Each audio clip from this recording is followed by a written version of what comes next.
I was just going to the strip mall over here to go to the Dollar Tree and came across this.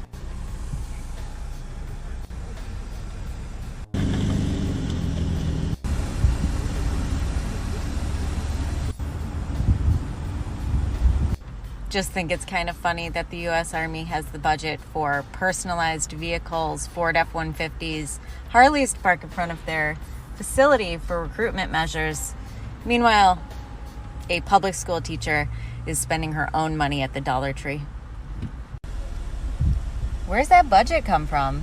What's up, everybody? Major Retired Richard Ojeda here, and as much as I love this country, I think you cannot be a true patriot unless you can criticize and see our flaws as a nation.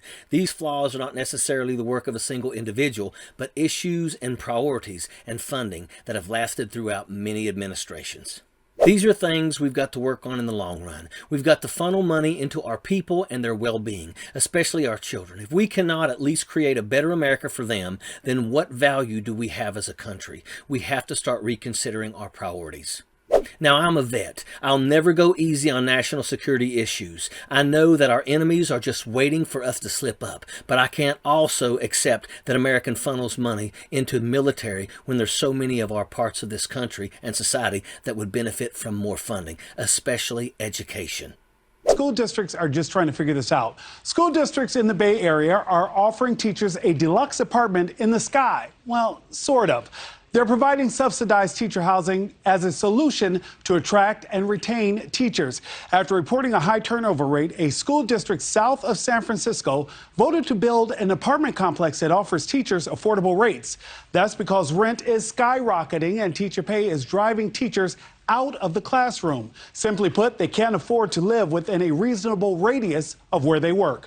You know, almost every teacher I know has to buy extra supplies for their classroom out of their own severely underpaid salaries. I know teachers who can't afford to live in the neighborhoods where they teach, so they have to commute hours daily to make it to their classrooms on time. The situation, Adrian, is so dire. One San Francisco Bay Area school district recently asked parents if they had extra rooms available for teachers. In other areas across the country, working families aren't finding homes to buy or rent in the districts where they work, so the option is to find other employment. With a national teacher shortage and skyrocketing rent, this viable option could prompt other school districts to follow suit. And I know students who can barely afford to sit in the classroom. These are kids who come to school starving, and yet there are people in this country trying to dismantle free lunch programs every single day.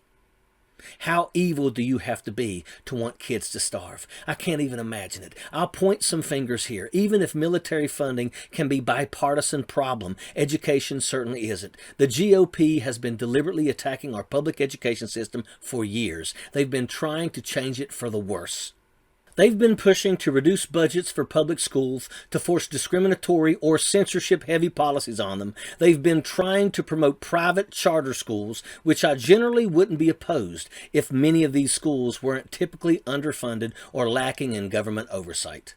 But it's all intentional. The GOP flaunts many idiots and hacks in its ranks. They have COVID deniers and climate change deniers and all sorts of horrifying, stupid people who have turned their backs on reality. Many of them preach extreme evangelical Christianity, denying that anything but their religion exists. This is an anti-science and anti-intellectual party.